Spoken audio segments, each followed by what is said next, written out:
Hello students, welcome to the Agnij online classes. और आज की क्लास में हम आगे बढ़ाएंगे क्लास 12th अकाउंटिंग का चैप्टर कैश फ्लो स्टेटमेंट्स।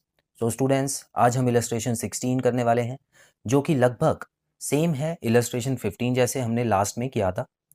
अब स्टूडेंट्स, यहाँ पे बस एक नया पॉइंट है कि इसमें लास्ट ईयर मतलब पिछले साल जो ओपनिंग बैलेंस सरप्लस का है वो नेगेटिव है।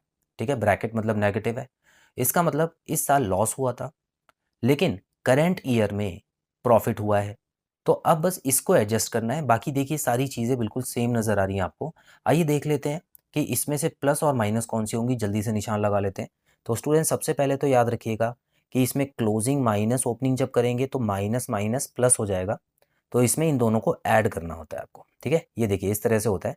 देखिए 3,36,000 आपको दिया हुआ है ना, माइनस उसमें से जब आप ब्रैकेट वाली चीज़ माइनस करेंगे तो आप समझ लीजिए माइनस माइनस प्लस हो जाता है।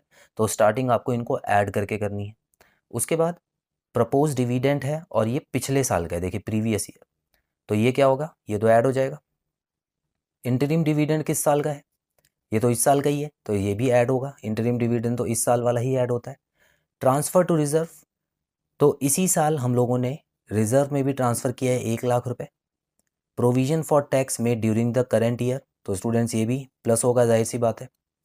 रिफंड ऑफ टैक्स, ये हमारी इनकम है, माइनस करेंगे इसको। Loss of inventory due to fire, ये लास्ट क्लास में मैंने आपको बता दिया था, ये एक्स्ट्रा ऑर्डिनरी एक्सपेंस है हमारा, तो ये प्लस करेंगे हम। और उसी पे जब इंश्योरेंस क्लेम आ जाता है स्टूडेंट्स, तो ये इनकम हो गई हमारी, तो ये माइनस हो जाएगी। ठीक है, तो सारी चीज़ें हमको क्लियर है। आइए जल्दी से क्वेश्चन सॉल्व कर लेते हैं।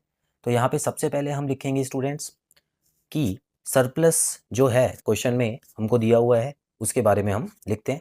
तो यहाँ पे लिखेंगे surplus, surplus that is balance in P and L. और यहाँ पर बैलेंस को अच्छे से दिखाइएगा।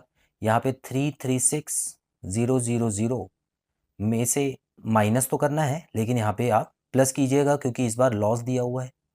ठीक है, तो आप इस तरह से दिखा सकते हैं। तो ये क्या होगा स्टूडेंट्स, 4,36,000। ठीक है, चलिए यहाँ से तो क्वेश्चन शुरू हो गया। अब इसी में कुछ चीज़ें ऐड भी होती हैं और कुछ चीज़ें लेस भी होती हैं, तो देख लेते हैं क्या क्या ऐड करना है। एक तो हमको प्रपोज्ड डिविडेंड, प्रपोज्ड डिविडेंड जो है वो यहाँ पे ऐड होगा। कितने का स्टूडेंट्स, देखिए 72। ठीक है, 72,000 का कर दिया हमने। उसके बाद इंटरिम डिविडेंड है 90,000 का, ये भी ऐड होगा। ये हो गया इंटरिम डिविडेंड, और कितने का है, 90,000 का। ठीक है, उसके अलावा ट्रांसफ़र टू रिज़र्व 1,00,000 का दिया हुआ है, ये भी कर लेते हैं स्टूडेंट्स। तो ट्रांसफ़र टू रिज़र्व 1,00,000 का।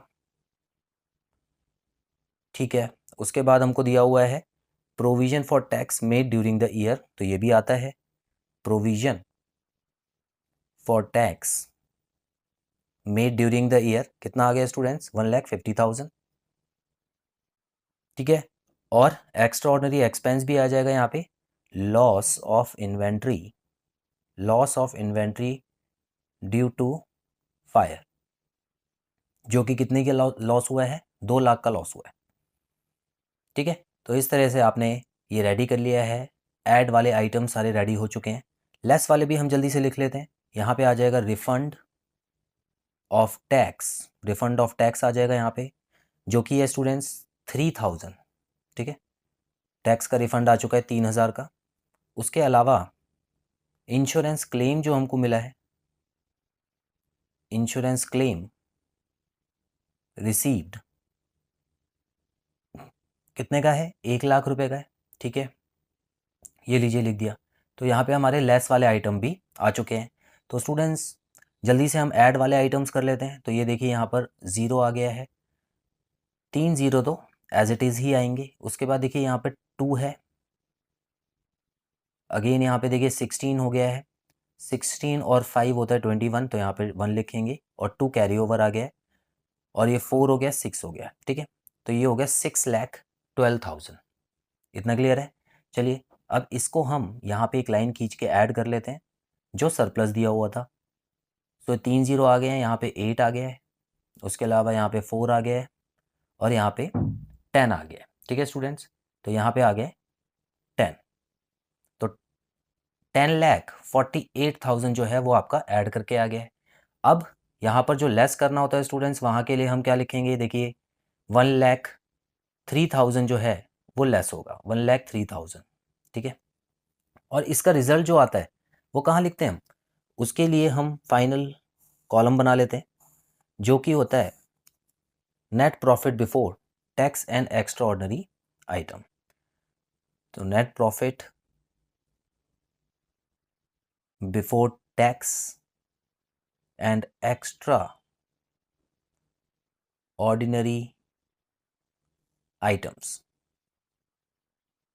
ठीक है, चलिए माइनस कर लेते हैं जल्दी से। तो ये हो गया 0 0 0, उसके बाद यहाँ पे 5 आ गया है, यहाँ पे 4 आएगा और अगेन 10 में से एक गए तो 9 आएगा, तो 9,45,000 जो है वो हमारा नेट प्रॉफिट रहेगा यहाँ पे। सो स्टूडेंट्स, बहुत ही सिंपल तरीके से लास्ट क्लास में जो हमने इलस्ट्रेशन पढ़ी थी वही है, बिल्कुल सेम, कुछ भी नया नहीं है। सो आई होप आपको ये बहुत अच्छे से समझ आया कॉन्सेप्ट। सो ये स्टेप नंबर 1 की लास्ट क्लास थी। अब हम आगे की क्लास में स्टेप नंबर 2 पे चलेंगे और आगे का क्वेश्चन करना सीखेंगे। सो स्टूडेंट्स, बहुत जल्द मिलते हैं अगली क्लास में। Till then, bye bye.